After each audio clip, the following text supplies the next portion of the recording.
Acá. ¿Ya está, licenciada?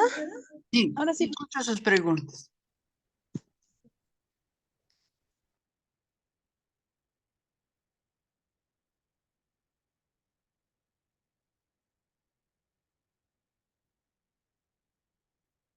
Bien, escucho sus preguntas.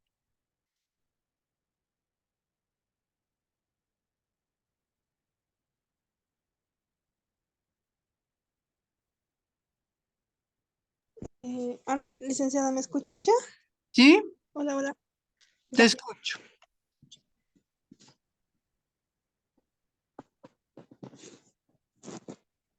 Ya. ¿Cuál es su nombre, licenciada, para anotar? Sonia Galia Tani Gotret Ríos. Ya.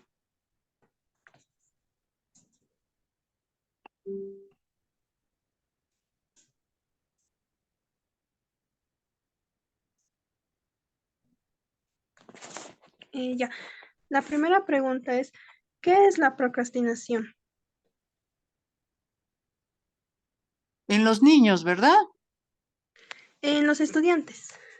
Ah, ya. En los estudiantes es la desorganización que tiene la persona para realizar sus actividades.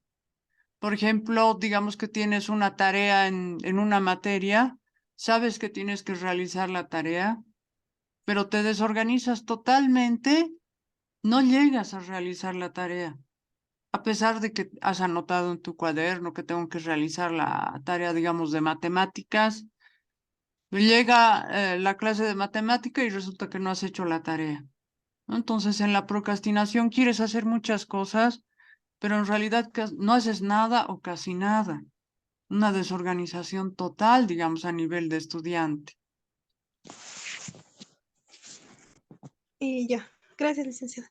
La siguiente pregunta es, ¿por qué la procrastinación es un problema? Es un problema porque no ayuda a la persona a realizar todas las actividades que quisiera hacer. Es una manera muy desorganizada de actuar. Entonces, no logra las metas y si las logra, logra una que otra meta con mucha dificultad. Generalmente se necesita terapia psicológica cuando uno tiene procrastinación. Ya. Gracias, licenciada. La siguiente pregunta es, ¿cómo afecta la procrastinación en los estudios? En los estudios produce lo que es el fracaso escolar. Generalmente la gente no puede realizar sus exámenes, tiene mucha dificultad para realizar sus tareas, muchas veces para atender en clases, independientemente si las clases son presenciales o son virtuales. Ya, gracias, licenciada. La siguiente pregunta es, ¿qué efectos puede dar la procrastinación a la salud mental?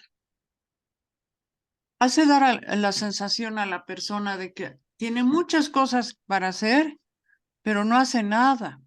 Entonces tiene la sensación de que no hace nada. Y no es que no hace nada la persona, sino que no se organiza para realizar sus actividades de la vida cotidiana. Entonces, como no se organiza, está totalmente desorganizada su vida a ese nivel.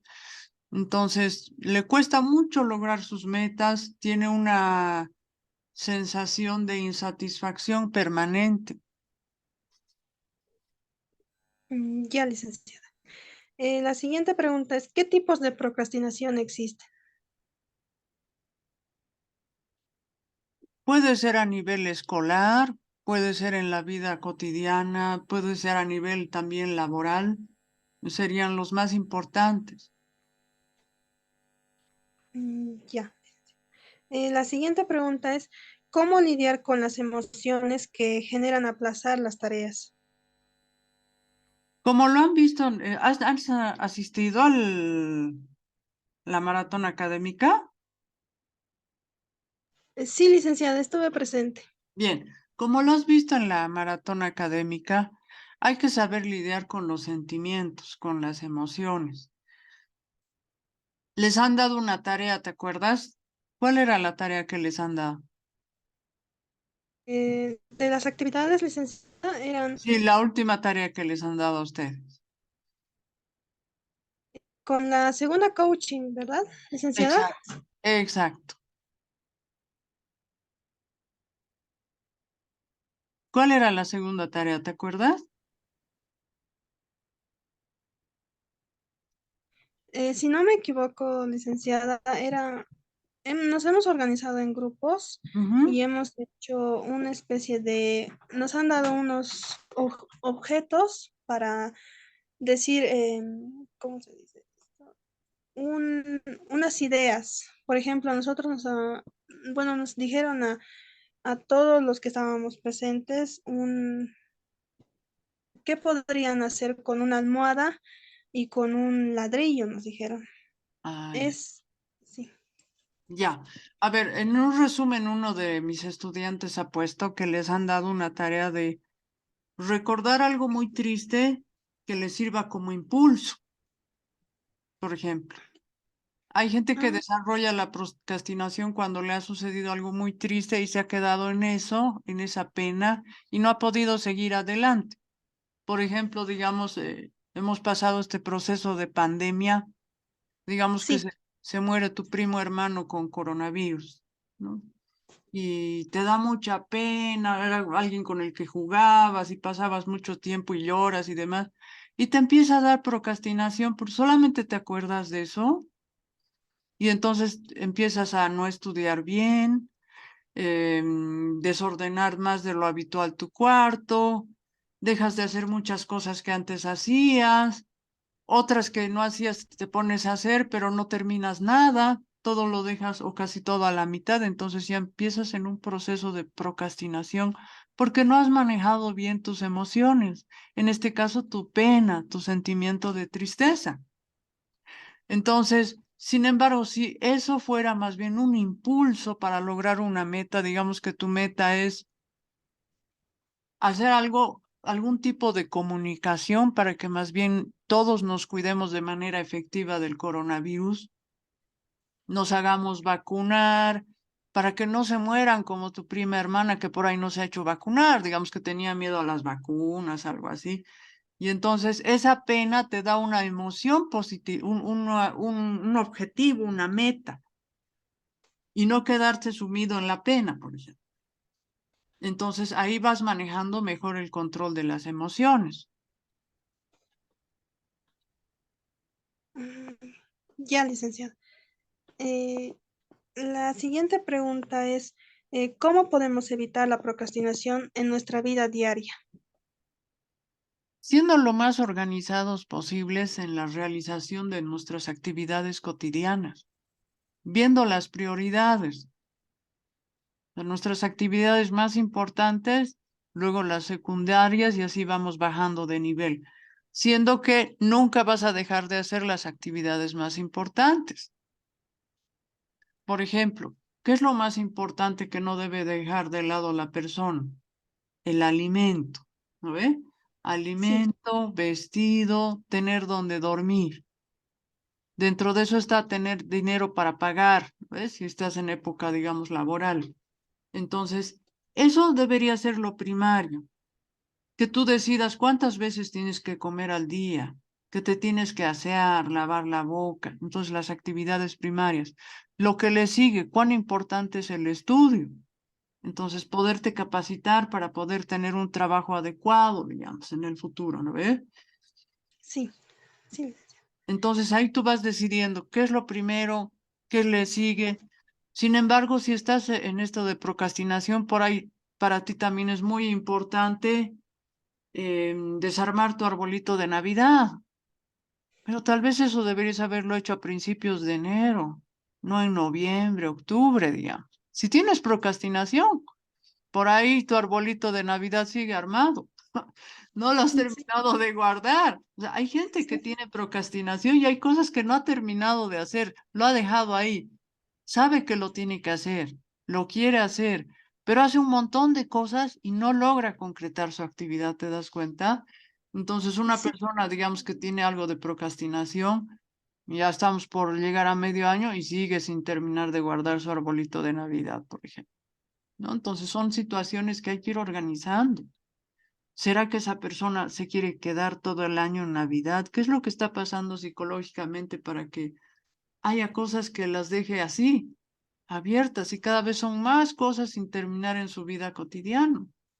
No sé si has visto, por ejemplo, esas personas que se inscriben a la universidad, una carrera no acabo, otra carrera no acabo, otra carrera no acabo. ¿Qué está pasando con esa persona? Sí, licenciado. Bien, ¿algo más? Ya, la última pregunta, licenciada. ¿Qué tipos de planificación serían efectivos para que los estudiantes dejen de procrastinar o puedan, ¿cómo decir?, prevenir? Ya, para prevenir la procrastinación, lo ideal es hacerse un autoanálisis. Es en ese autoanálisis, me pregunto a mí mismo, ¿estoy logrando todas las metas que tengo? Si lo estoy haciendo, lo más probable es que no tenga procrastinación. Pero si la respuesta es no logro nada o casi nada, entonces habrá que analizar por qué no estoy logrando nada o casi nada. Desde lo más básico, que es eso de desarmar el arbolito de Navidad, o ya es la tercera vez que estoy repitiendo la materia de inglés, por ejemplo. ¿Qué pasa? Pues que no puedo. ¿Es procrastinación o tengo problemas de audición, problemas de memoria? ¿Tengo miedo a hablar en público? ¿Qué es lo que está haciendo que cada vez me aplace en esa materia? Sin embargo, llamará mucho más la atención si es que en las 6 materias que te has inscrito, en las 6 te aplazas una, dos, casi 3 veces. Entonces, ¿qué está pasando? Y tus metas también a nivel personal, dependiendo de, digamos, si tu meta es casarte o ese año independizarte, ¿cuál es tu meta y por qué no estás logrando? ¿Por qué, digamos, puedes dejar así 3 semanas, 4 tu cama sin tender? Es algo básico también, ¿verdad? Entonces, Sí. hay que hacerse un autoanálisis. Si no estoy logrando ninguna de mis metas, ni siquiera a corto plazo, tengo un problema. Si a pesar de todos mis esfuerzos, digamos, hago una lista desde lo primero que tengo que hacer hasta lo último, todos los días, y no funciona esa lista, entonces lo ideal es que busque ayuda terapéutica, ayuda psicológica, que no estoy pudiendo organizar mi vida y me estoy perjudicando por querer hacer muchas cosas a la vez sin lograr ningún objetivo claro. Ya, licenciada. Esas son todas las preguntas. Listo. Entonces les voy a pasar más un ratito, te paso el link, listo, de la grabación. Ya, licenciada, muchas gracias. No hay de qué. Gracias por la entrevista. Hasta No hay luego. de qué. Hasta luego.